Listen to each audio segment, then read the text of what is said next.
Some people get bit hard by the travel bug. Others just don't get it. They think travel is just a waste of money. But the travel bug bit me hard, and I've been sick with it my whole life. I remember the day it happened. It changed the trajectory of my life. I've spent 19 years overseas in 78 countries. Chung has spent the last 9 years traveling with me to 54 countries. People often wonder how this life got started for Chung and I. In this video, I'll be sharing how Chung and I have made this life possible for ourselves. That is what this video is for. The idea that my life would be about travel started when I was 8 or 10 years old. A friend of mine asked me whether or not I would have kids. I told him I wanted to travel the world. A few years later, when I was about 15, my mom was worried because my life was headed in the wrong direction. So she gave me a copy of Think and Grow Rich by Napoleon Hill. After reading that book, I decided I would be a millionaire by age 25. I became singularly focused. I was sidetracked by a deep-rooted desire for money for about 8 years. All I thought about was money. I became a workaholic. But getting rich was never really in the cards for me. I busted my butt, but I didn't make $1 million by age 25. I was broke by the age 22. My business collapsed in the 1981 recession. I don't remember even thinking about travel during that time. But a year after going broke, I ended up on vacation with a friend. We had a total blast for about 10 days in West Palm Beach, Florida. 6 months later, I was on a vacation again in the Bahamas. The travel bug bit me hard. It bit me so hard that I promised myself that I would never again go a year without travel. Something about going broke and still being happy put the value of money in perspective for me. I would never again keep my nose down on the grindstone for years without enjoying travel, my true joy in life. So for the next 17 years, I spent a week or more every year traveling, both domestic and internationally. Getting rich never pushed travel off my calendar again. I traveled every year like clockwork. Even in the slow money years, I would still do a cheap domestic trip since I loved travel so much. And every year when I loved a new place, I would say to myself, why do I have to go home? Why can't I stay here? What would it cost to live here? And how could I make that much money so I don't have to go home? But I always went home. I was financially handcuffed to my desk. I had old school thinking at the time. I thought I had to grow my net worth before I could travel the world permanently. So I dragged myself back to that desk with my tail between my legs. Other than trying to figure out how to make enough money so I could retire, all I thought about was where I would vacation next. Those 1 or 2 weeks per year in paradise kept me going all year long. I dragged myself back to that desk only because I knew someday I wouldn't have to do it anymore if I kept saving and investing. When I turned 44, the travel bug was biting me harder than usual. I realized I may not be able to keep working long enough to retire the old school way. My mind was wandering off thinking about exploring the world. I didn't want to wait any longer. I felt my life was slipping away. I wanted to do something else, but I didn't know what. There was a life I wasn't living. There was a better me that had never lived. So I was looking for a business or investing in real estate or becoming an author. So every day before work, after work, on the weekends, I was trying to figure out how I could make enough money so I could cut those chains and leave that desk. I sensed I was a character in a novel who had to figure out how to start his adventures. I wanted more out of life, and I knew I had enough passion and desire to make it happen. I just needed to focus in a direction long enough to make it happen. From the outside, my life appeared to be doing well. My wife of 13 years had left me 6 years ago, and she took her kids with her from her first marriage. I had no biological right to them. By then, they were grown-ups living in other states. I had weekends and evenings all to myself. I was having pretty good luck dating online, hitting the gym every morning before work, keeping myself fit for the dating game. I owned my own place. I had a fun, cheap convertible car to drive in. I had a high five-figure income and a desk job with a view of the city. But I just knew there was more to life for me, and I had to figure it out.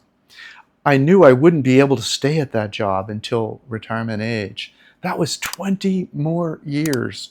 I wouldn't have the same energy, and I wouldn't have as much time to enjoy the world before I kicked the bucket. The years were passing by quickly. 1 or 2 weeks a year were no longer enough for me. I wanted to leave and explore the world. That's when the phone rang. The caller said, "Would you be interested in a job on the other side of the world that pays twice what you're making now?" I wanted to say, "Yes, get me out of here." Instead, I said, "Tell me more." 10 days later, I was on a flight to Asia for a job interview. I was offered more than twice what I was making in the US. But it didn't make sense to me to be on the other side of the world if I was going to be working 50 weeks per year. So I pushed back. I said, "I'll work a 7-week rotation, 6 weeks on, 1 week off. In the 6th week, I'll leave on Friday night. I'll be gone the following Monday through Friday. Then I'll report back the following Monday." And he said yes.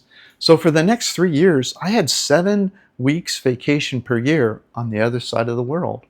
I traveled all over Asia and parts of Europe and South America. One day, my boss gave me a book called The 4-Hour Workweek by Tim Ferriss. In that book, Tim Ferriss talks about starting an online business, a business that creates money that follows you wherever you go in the world. That's how I first learned about online businesses that could pay for your life as you travel. My dreams had come true, but I needed to fix one more thing. I had 7 weeks of travel per year, but I still had to come back to that desk. So I quit that job and worked remotely for another 8 years for 2 different companies doing the same thing. During that time, I was traveling around Southeast Asia. That's when I met Chung in Malaysia. We met on Tinder. I kept coming back to Malaysia that year to get to know her better. After a year, she quit her job and joined me, and we've traveled the world together ever since. But eventually, I got tired of that job. It was boring and didn't really provide any meaning for me. I was just a cog in someone else's wheel. Luckily, I got fired in 2018 when they closed the division of that company. That was my chance. I said to myself, I will never work for anyone else again for as long as I live. So I made a plan. I set aside 40,000 US as seed capital to start a new online business. And I said to myself, you're going to make an online business work before this seed capital runs out. I set our cost of living number target at $2,000 per month. At $2,000 per month in living costs, that meant the business had to make enough profit to pay our living costs within 20 months, or the $40K would be all gone. So my motivation was never wanting to work for someone else again. And I only had 20 months to accomplish it before the $40K was gone at $2,000 a month. I shared the plan with Chung. She said $2,000 a month was too much. She said our goal should be $1,000 a month, living costs, so the $40K lasts longer, giving us a better chance of being successful with more time. That's why we spent the first few years and still sometimes talk about $1,000 a month. You've seen our videos where people say in the comments, you can't live on $1,000 a month. I think the difference between them and us was that we had to do it in order to survive and become successful. Most other people that are making those comments are older or more established, and they just want to live comfortably. Many of them make more than $2,000 a month, so why would they want to try to live on only $1,000? Plus, that was 2018, so costs have inflated since then. But the truth is, the locals were often living on less than $500 a month in many of these places we were living. So it was not impossible for us in most months, we were able to do it. That's how Vagabond Awake and Hobo Ventures YouTube channels were born. That's also how and why VagabondBuddha.com's Retire Overseas course and How to Make Money Online courses were created. We show people places in the world where they can live on less than their home country. This allows some of them to quit earlier because the cost of living is lower. At the end of this video, I'll put a video up that shares the resources we have to help you retire or live overseas. The hardest part of this was figuring out how to create a business online that actually paid for our lifestyle. That was the hardest problem and took the longest, but we did it. Now we are captains of our own destiny. Win, lose, succeed, or fail, we have only ourselves to credit or blame. We have creative control of what we create for you. That is the most exciting part. Getting up in the morning and living the life of your dreams and having creative outlet that pays you for your dreams. The thing that we didn't expect was that all of you have helped us figure out what information to provide to you about this way of life. When our listeners ask questions in YouTube comments and our members ask questions in YouTube comments or in emails they send us, we learn new things that you all need. What really surprised me about this whole adventure is the meaning it has given our lives. Most of my life, I was focused on travel and making enough money to live a good life. I never really felt like the work I was doing was helping people. I was just going through the motions, pushing paper around a desk. I was never really excited about what I was doing. But now, every day when I put out a new video or a new report or make changes to one of my courses, I get feedback from real people like you. You leave comments on my videos to help me improve your experience and knowledge. This helps me to help you become a character in your own novel. So not only are we adventurous characters of our own novels that we get to live every day, but we help others live their own dreams. We help others write their own adventurous novels. People email me and tell me in person when I run into them overseas, you gave us hope, a new life, a path to run on. They learned they could live a better life overseas. They may not need to wait until they're in their 70s to retire. Some have learned they already have enough to retire overseas now. Some people have found love in foreign countries. Some slow travel the world like us. Hearing their stories has given my life meaning. My life has become about helping people.